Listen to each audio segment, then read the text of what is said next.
예수님을 아주 잘 믿는 남자 성도들이 함께 모인 자리에서 우리가 왜 도덕적으로 순결한 삶을 살아야 할 그 이유에 대해서 이야기를 나누었다고 합니다.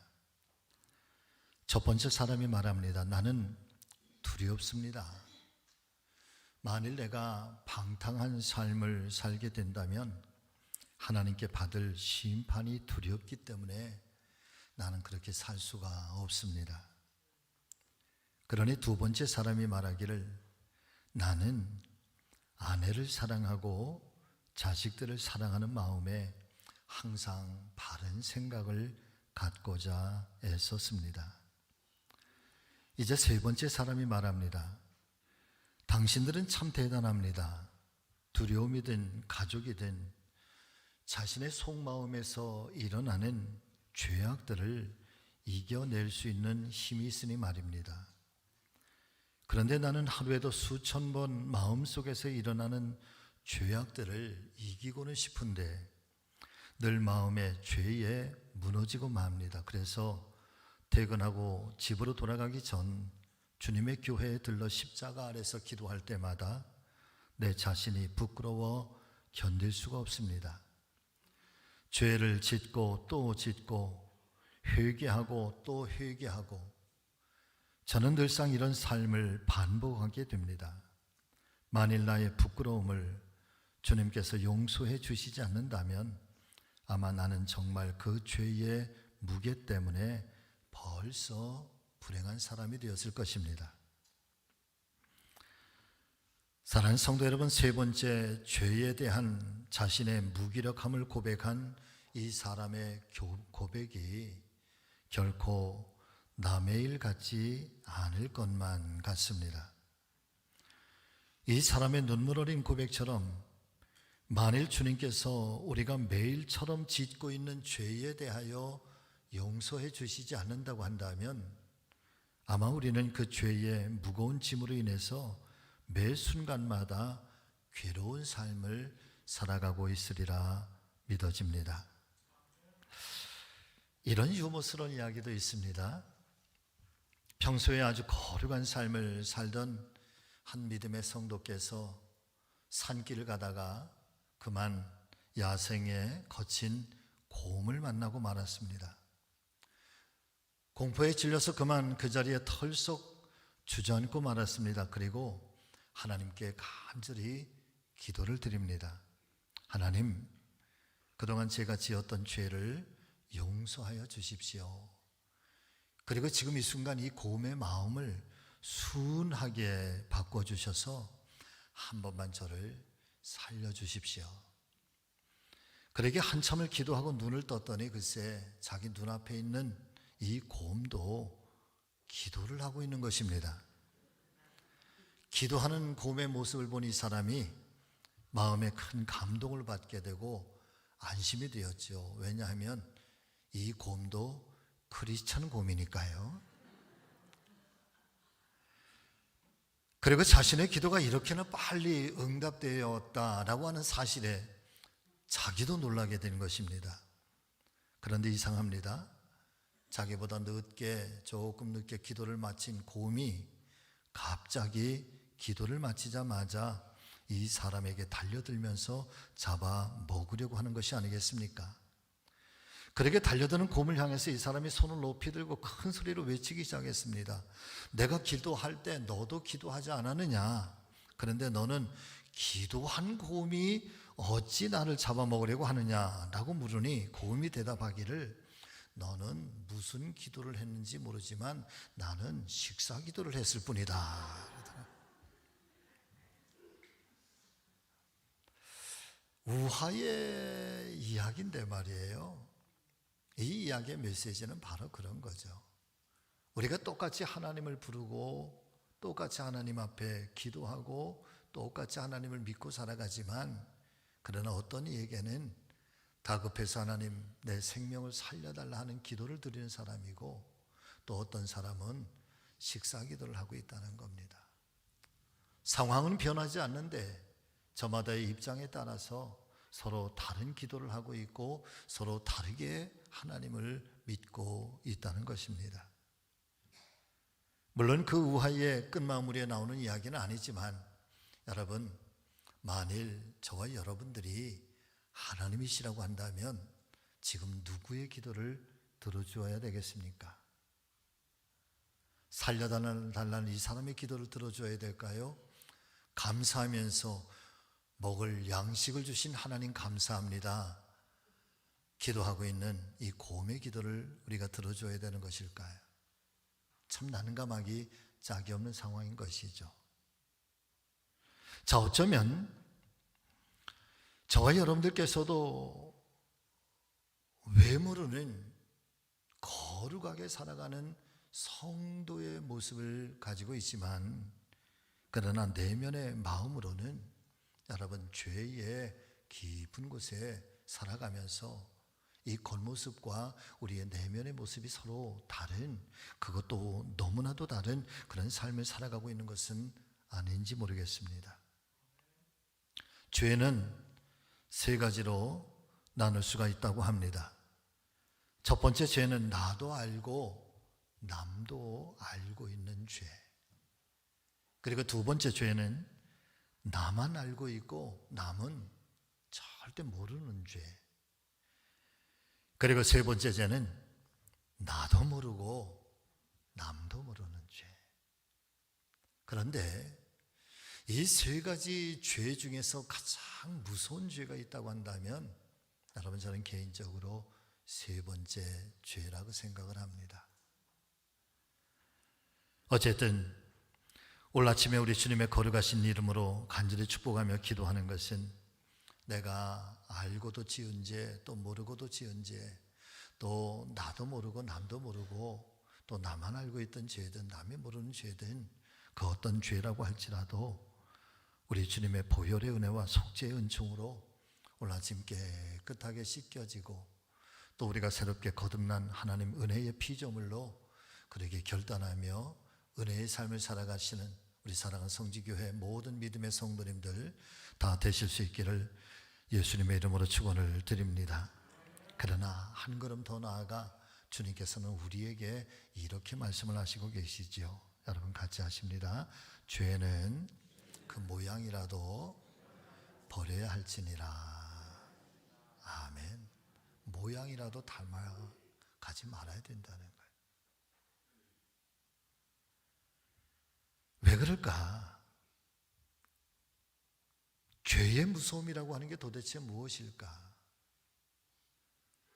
죄의 궁극적인 결과는 성경은 죄의 삭은 사망이라.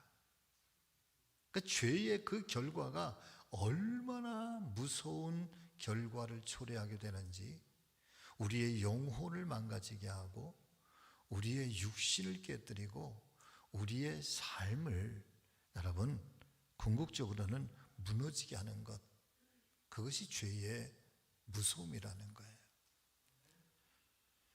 그런데 거기에 한 가지 덧붙여 이 죄의 무서움이라고 하는 것, 여러분 같이 하십니다. 나의 순결한 영혼이 괴롭힘을 당합니다. 내 순결한 영혼이 고통을 당하는 죄 때문에. 로마서 7장 23절과 24절의 말씀을 여러분 함께 보실까요? 내 지체 속에 한 다른 법이 내 마음의 법과 싸워 내 지체 속에 있는 죄의 법으로 나를 사로잡는 것을 내가 보는도다. 오호라, 나는 곤고한 사람이로다. 이 사망의 몸에서 누가 나를 건져내랴.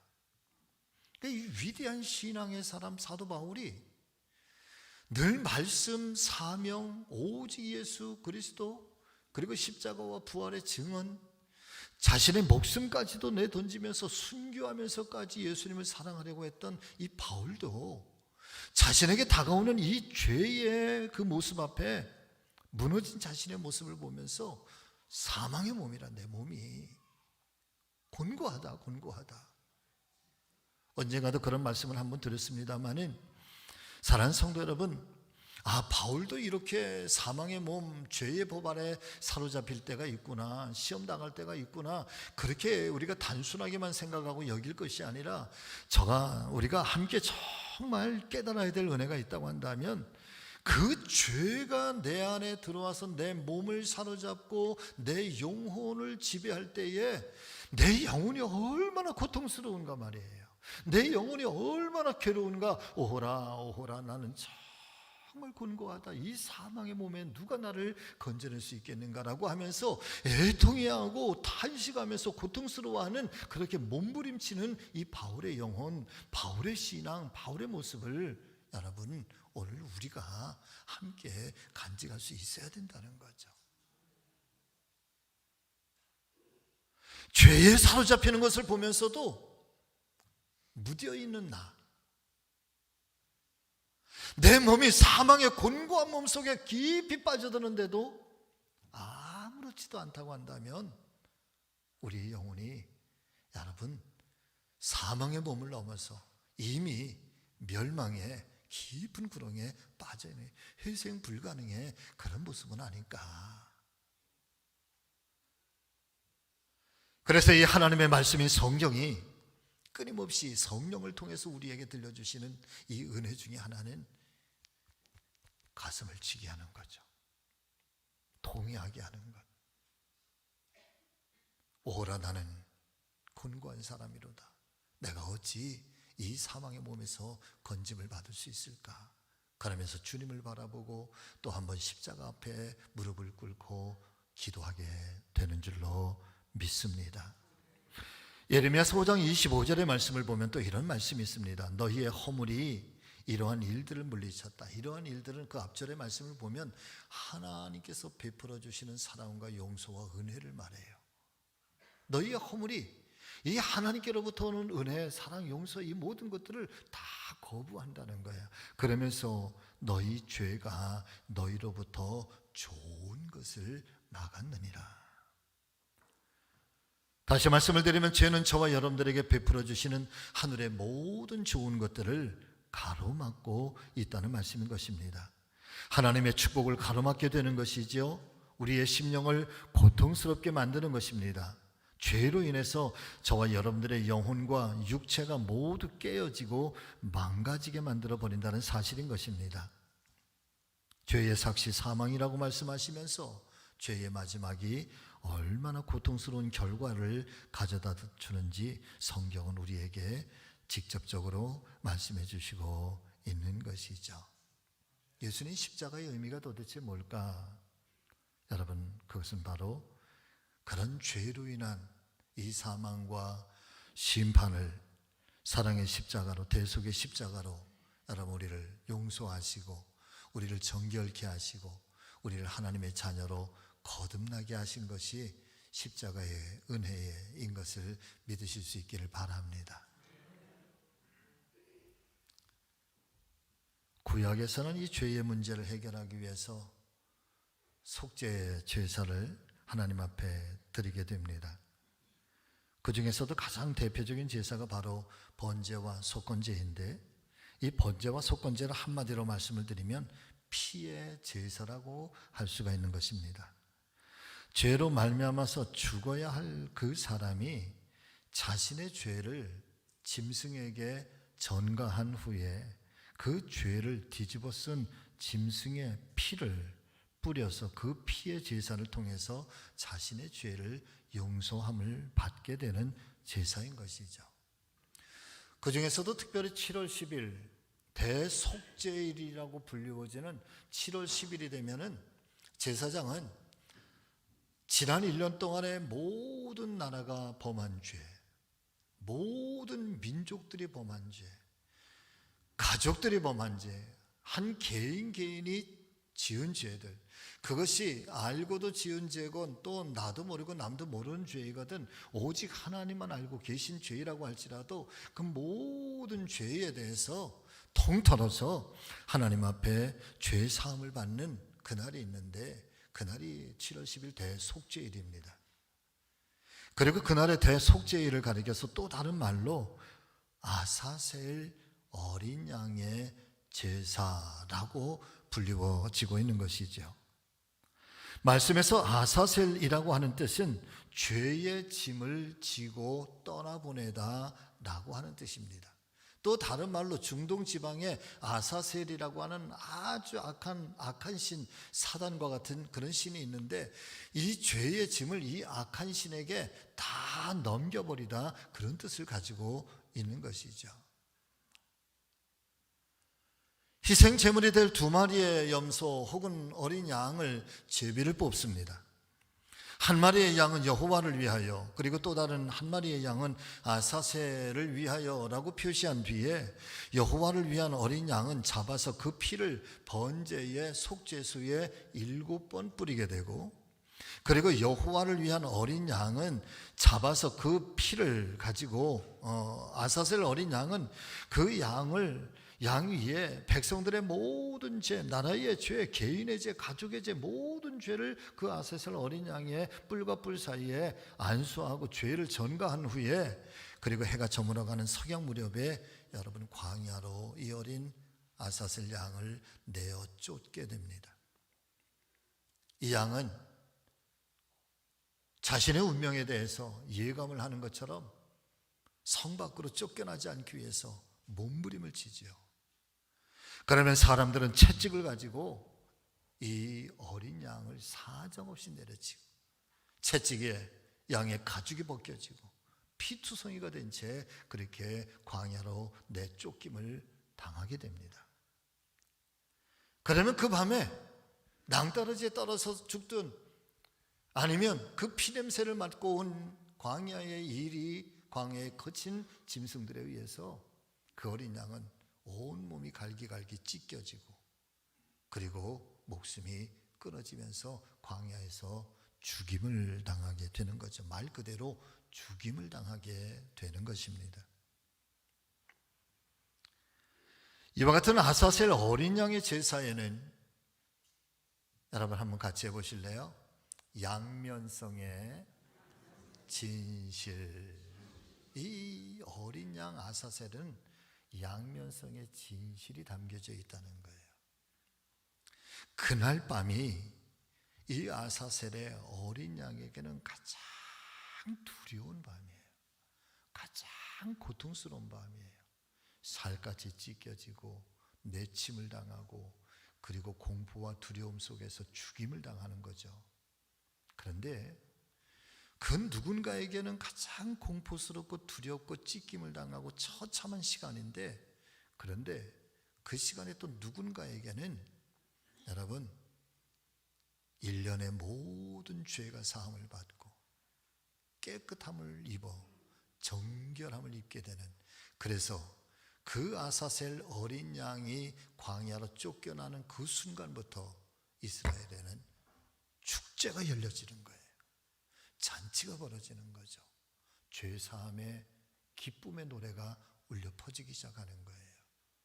누군가에게는 가장 고통스럽고 처참한 그 두려움의 시간에, 누군가에게는 최고의 축복의 시간인 거죠. 왜 우리가 이 아사셀 어린 양의 이 제사를 기억해야 되는가? 성금요일에 예수께서 십자가에서 처참하게 죽으시는 그 시간이 예수님께는 가장 두려움의 시간이고 가장 고통의 시간이지만, 그러나 반대로 그 시간 우리에게는 최고의 축제의 시간이라는 거예요. 우리가 하나님 앞에 죄사함을 받은 날, 천국문이 열려진 날. 그래서 이 양면성의 진실이 아사셀 어린 양에게는 있다는 겁니다.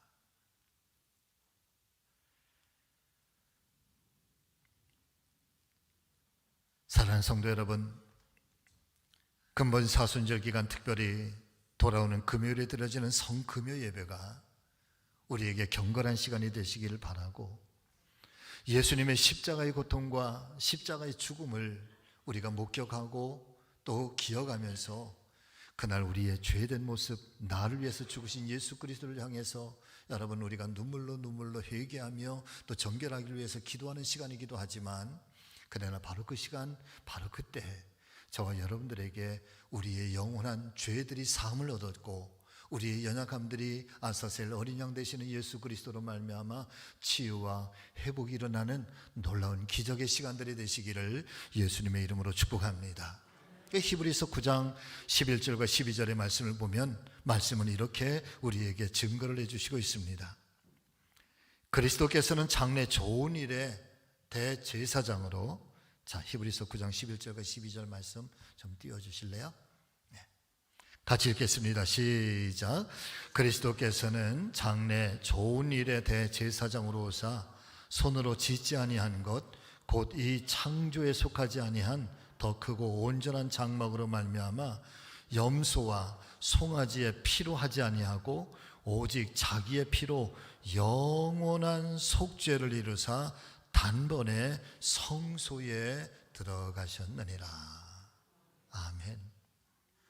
오직 주님의 피로 영원한 속죄를 이루셨다.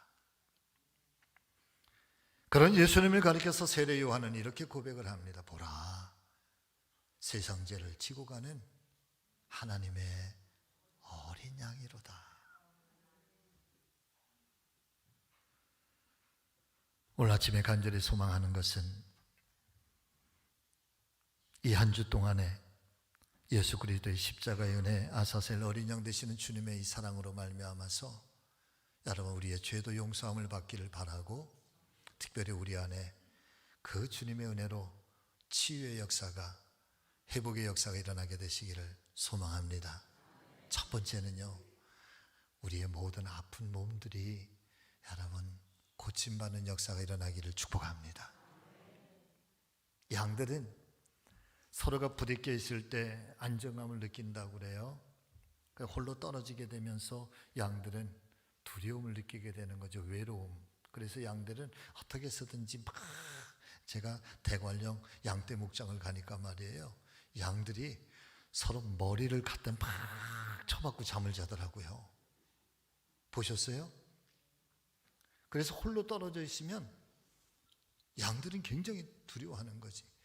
그런데 그 중에서도, 양 중에서도 가장 어린, 정말 순결한 그 어린 양을 뽑아서 아사셀 어린 양의 제물로 드려지게 되는데, 그 어린 양을 채찍으로 수도 없이 내리죠.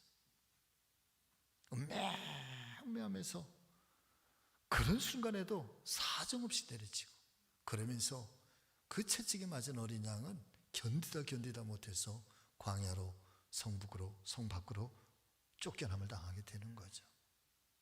그런데 하나님 말씀을 보니까 이사야 선지자가 아사셀 어린 양 되시는 예수 그리스도를 상징적으로 표현하면서 무엇이라고 말씀하고 있는가 하면, 이사야 53장 4절과 5절의 말씀을 보니까 고난의 종이라고 말하면서 이렇게 선포합니다. 실로 그는 우리의 질고를 알고 우리의 슬픔을 당하였다. 그런데 우리는 생각하기를 그는 징벌을 받아서 하나님께 맞았다. 그런데 그가 찔림은 우리의 허물 때문이고 그가 상함은 우리의 죄악 때문이다.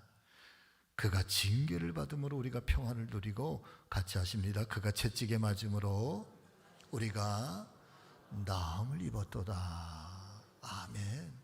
여기서의 나음이라고 하는 것은 여러 가지 의미가 있어. 첫째는 육체의 질병, 우리의 마음, 우리의 정신적인 고통, 그리고 우리의 영혼, 죄로 말미암아 심판과 영원한 멸망 속에 고할 수밖에 없는 우리의 영혼들이 이 나음을 통해서 여러분 하나님의 자녀가 되는 것이고, 우리의 삶에 평화가 일어나는 것이고, 우리의 삶에 용기가 일어나는 것이고, 그래서 과거에 지치고 쓰러졌고 희망 없던 삶이 예수 그리스도로 말미암아 다시 한번 꿈을 꾸는 인생이 되고, 내일을 향해서 오늘 일어설 수 있는 그런 용기와 도전이 우리 가운데 생겨나게 되는 거죠. 이것이 예수의 은혜, 하나님께서 우리에게 주시는 십자가의 은총이라는 말씀인 것입니다. 주님께서 채찍에 맞으심으로 우리가 나음을 얻게 되는 것, 십자가의 죽음이 우리를 고치시는 것입니다. 베드로전서 2장 24절의 말씀에 사도 베드로는 똑같이 말씀하시고 있습니다. 자, 이 말씀도 여러분 보시죠. 같이 읽습니다. 친히 나무에 달려 그 몸으로 우리 죄를 담당하셨으니 이는 우리로 죄에 대하여 죽고 의에 대하여 살게 하려 하심이라. 그가 채찍에 맞음으로 너희는 나음을 얻었도다. 아멘. 죄에 대하여 죽고 의에 대하여 살게 하십니다. 사랑하는 우리 믿음의 성지 가족 여러분, 믿음은 그런 것 같아요. 십자가의 은혜는 우리가 그분의 이 구속의 은총으로 말미암아서 우리의 죄가 사함을 얻어서 여러분 우리가 정결하게 되잖아요. 아멘. 우리가 하나님의 자녀가 될 수 없는 그런 인생인데도 하나님께서 우리를 하나님의 자녀로 삼아 주시잖아요. 근데 거기에 머무르면 안 된다는 거예요. 이게 사랑받았으니까, 용서함을 얻었으니까 거기에 머무르는 게 아니라 이제는 죄에 대하여서는 죽고 의에 대하여 살아야 한다는 거예요. 더욱더 의롭게 살려고, 그것이 그리스도인은 예수 믿는 것으로 끝나는 것이 아니라 예수 믿는 사명의 삶을 사는 것이고요, 하나님 합당한 그런 의의 열매를 맺기 위해서, 그래서 죄에 대하여 죽고 의에 대하여 살게 하시기 위해서 오늘도 사랑하는 여러분, 채찍에 맞음으로 우리를 낫게 하시는 줄로 믿습니다. 육체의 질병으로부터 이 한 주간 중에 이런 기적의 역사가 일어나기를 예수님의 이름으로 축원합니다. 두 번째, 우리의 마음의 상처들이 여러분 치유받게 되시기를 기도합니다. 사람 때문이든 또 어떤 일들 때문이든 여러분 우리의 마음이 아프고 우리의 영혼이 아프면 여러분 그것이 얼마나 고통스럽겠어요. 주님께서 여러분들을 만져주시기를 축복합니다. 사랑의 손길을 경험하시기를 예수님의 이름으로 축복합니다. 그래서 그냥 가만히 힘겹고 아플 때는 여러분 그냥 십자가 앞에 오는 거야. 기도하지 않아도 괜찮아요. 그냥 십자가 앞에서 무릎이 아프면 그냥 덜 퍼덕치지 앉으세요. 그리고 가만히 십자가를 여러분 보세요. 그리고 한 가지 더, 그래도 마음으로 기도할 것이 있다면 주님 저를 좀 만져주세요. 주님 저를 좀 터치해 주세요. 하나님 살아계시잖아요. 할렐루야. 우리의 영혼도, 세 번째는 우리의 영혼도 여러분 치료를 받아야 되는 줄로 믿습니다. 자, 말씀을 보세요. 로마서 8장 35절에서 37절의 말씀 같이 읽겠습니다. 누가 우리를 그리스도의 사랑에서 끊으리요? 환난이나 곤고나 박해나 기근이나 적신이나 위험이나 칼이랴. 기록된 바 우리가 종일 주를 위하여 죽임을 당하게 되며 도살당할 양같이 여김을 받았나이다 함과 같으니라. 그러나 이 모든 일에 우리를 사랑하시는 이로 말미암아 우리가 넉넉히 이기느니라. 아멘. 환난 당할 때 있다. 곤고할 때 있다. 박해받을 때 있다. 기근, 또 적신, 위험이나 칼, 이런 상황들 얼마든지 우리 가운데 일어날 수 있고 몰려올 수 있고 우리가 그런 상황 속에 처할 수 있다는 거예요. 그런데 그런 우리들을 하나님은 그냥 두시지 않는다.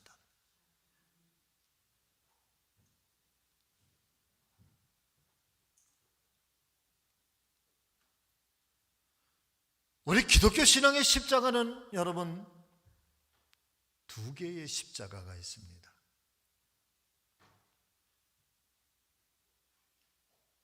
첫 번째 십자가는 죄의 십자가라는 거예요. 또 다른 십자가 하나는 부활의 십자가를. 여러분 머릿속에 한번 상상을 한번 해보세요. 보신 적이 있을 거예요. 캐톨릭의 십자가에는 십자가에 언제나 꼭 예수님의 몸이 십자가에 달려 있습니다. 죄의 십자가죠. 죄에서 건지시는 십자가. 그런데 우리 개신교의 십자가는 그 주님이 계시지를 않습니다. 십자가에서 죽으신 주님이 내려오신 거죠. 부활의 십자가입니다. 그래서 우리 개신교, 우리 기독교 신앙에 있어서의 이 두 가지의 십자가가 우리 안에 살아있어야 되는데, 하나는 죄의 십자가를 보면서 때마다 내 죄가 하나님 앞에 저렇게 주님을 십자가에 못 박았다고 하는 그런 통념과 애통과 눈물이 있다고 한다면, 그러나 거기에 머물리는 것이 아니라 부활의 십자가, 그 죄 속에서 이겨내시고 사망 권세를 이기시고 죽음을 깨뜨리시고 사단의 권세를 이겨내신 그 부활의 주님의 부활의 십자가를 기억하면서 우리도 그 주님 때문에 다시 부활할 수 있고 주님 때문에 우리도 승리할 수 있다고 하는 이 부활의 십자가의 신앙을 우리가 함께 간직할 수 있어야 된다는 거예요. 우리 안에 죄의 십자가도 있지만 여러분 부활의 십자가도 함께 있게 되시기를 예수님의 이름으로 축복합니다. 저는 말씀 중에 제가 가장 좋아하는 말씀이 있다면 두 기절이에요. 에베소서에 있는 말씀, 잠자는 자여 죽은 자들 가운데서 깨어서 일어나라. 그리스도께서 너에게 빛을 비치시리라. 할렐루야. 잠자는 자들 가운데서 끊임없이 저로 하여금 깨어서 일어나게 하라. 주님이 너에게 빛을 비춰주실 것이니. 또 다른 말씀은 내가 너희를 세상에서 고아처럼 버려두지 아니하리라. 여러분 같이 하십니다. 주님은 절대 고아처럼 나를 두시지 않으신답니다. 아멘. 고아처럼 내가 너를 세상에 그냥 버려두지 아니하리라. 내 주권자가 되시고 내 삶의 아버지가 되시고. 감리교회 이현주 목사님은 그 하나님을 가리켜서 어머니, 나의 어머니라고 그랬어요. 아마 아버지보다 어머니의 그 마음으로 하나님을 바라보게 되시나 봐요. 나를 고아처럼 두지 않겠다.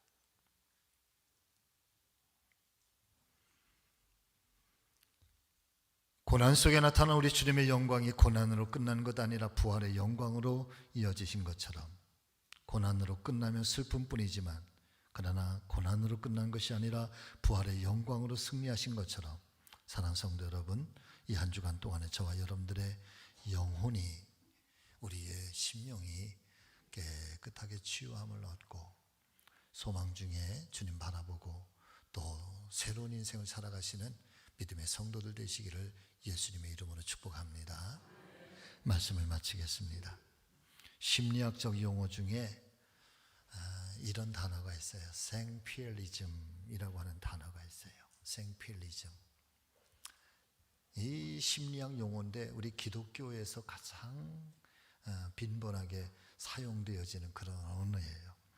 어떤 의미인가 하면은 1902년 5월 서인도 제국에 생피엘리라고 하는 도시가 하나 있었는데 한 3만 명 정도 살고 있는 그런 도시였습니다. 그런데 화산이 폭발을 했어요.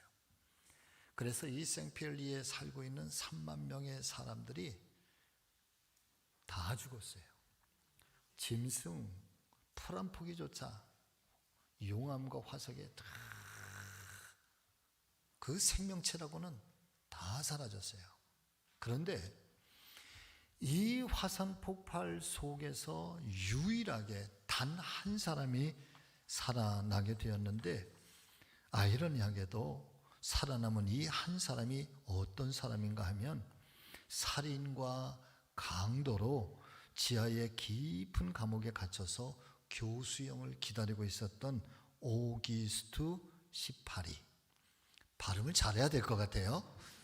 오기스트 시파리. 놈이 아니고 교수형을 기다리고 있는 살인범이었다. 지하의 깊은 감옥에. 그래서 기적적으로 그는 이 비극 속에서 살아남게 되어서 사면을 받게 됩니다. 그 후에 생피에르의 제수라고 하는 영화에까지 출연하게 되면서 아주 유명 인사가 되지요. 지하의 깊은 감옥에 갇혀서 죽을 날만 기다리던 아무런 소망이 없던 사람에게 구원의 축복이 주어지게 된 것이고요. 자신의 행한 아무런 의로움도 없었고 자신은 죄인 그 자체였을 뿐인데 어쩌면 가장 먼저 죽어야 됐던 그 사람이 이렇게 엄청난 재앙 앞에 살아남게 된 것을 가리켜서 생피얼리즘, 구사일생, 아니 3만 사 중에 3만 명 중에 한 명 살아났다. 그런데 사랑하는 여러분, 이 의미가 여러분 기독교 신앙에 빗대어서 고백되어지고 있다는 거예요. 우리가 생피얼리즘이라는 의로움이 없다는 거죠. 어쩌면 누구보다도 가장 먼저 죽어야 될 사람이라는, 심판받아야 될 사람, 죄의 사슬에 맺혀있는 사람, 깊은 지하 감옥에 그렇게 어둠의 영혼 속에 갇혀 있어야 될 우리들, 아무런 공로가 없는데 그런데 조건도 없이 구사일생으로 구원받게 됐는데 이것이 십자가의 은혜라는 거예요. 이게 생피얼리즘, 구속의 은총이라는 거죠.